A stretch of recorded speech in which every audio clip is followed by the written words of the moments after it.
It is already March. Can you believe it? I'm calling it Mentally Mindful March.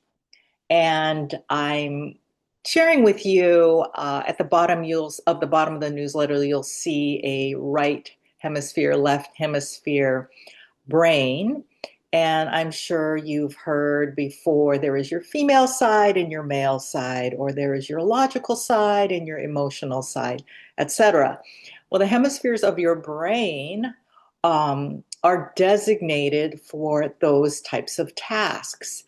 And there is always the kind of the heart and mind balance. Like you want to make decisions that are probably in whoever's best interest. And yet sometimes what you feel in your heart and what you're thinking in your mind, they kind of seem to be conflicted. So I wanted to talk a little bit about this. I share in the written part of the newsletter about journaling. Long, long time ago, I went to the local Del Mar Fair, and somehow I ended up at a booth, and I bought this journal called Whole Brain Thinking. And the right side of the page was blank, and the left side of the page had lines.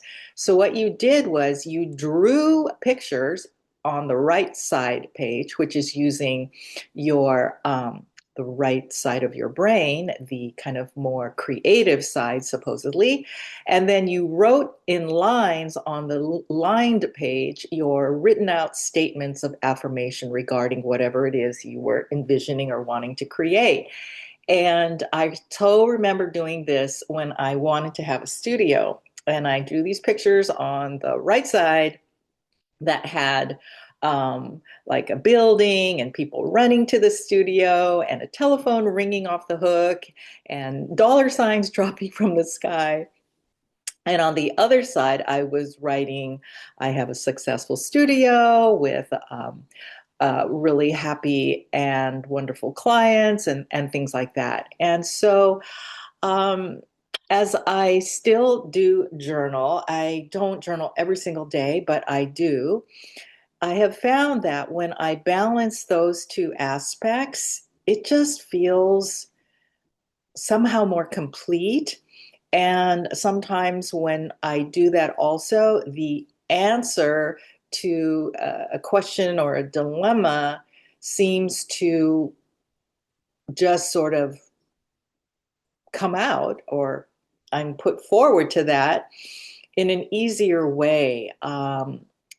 As time has gone by, that's what I like to say instead of as I get older. As time has gone by, I find it's just less stressful to work so hard to strive to get the things I want and or makes things happen. And it's just feels a much more relaxed pace to let things just emerge.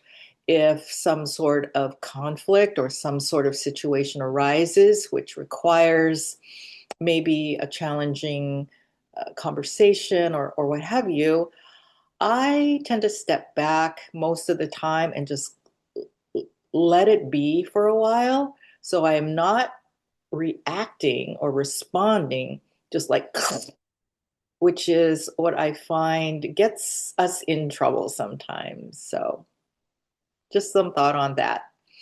This month, March, it's my birthday at the end of the month. I'm excited. I have super cool plans with a good friend of mine to go to Vegas. And then I also am offering my sound journey locally here with Yoga Nidra. So if you're local, that's March 22nd. The info's in the newsletter. And of course, my quote and the book I'm really into right now, thanks to a dear friend of mine who gifted it to me. I really, really am enjoying that book. So take a peek. And what I want to leave you with is just consider when you're going through your life, notice how much are you thinking and how much are you feeling? Can you find that balance between mindfulness and mentalness? Can we be mentally mindful? Of course we can. Dee Dee. Lots of love. See you soon. Bye bye for now.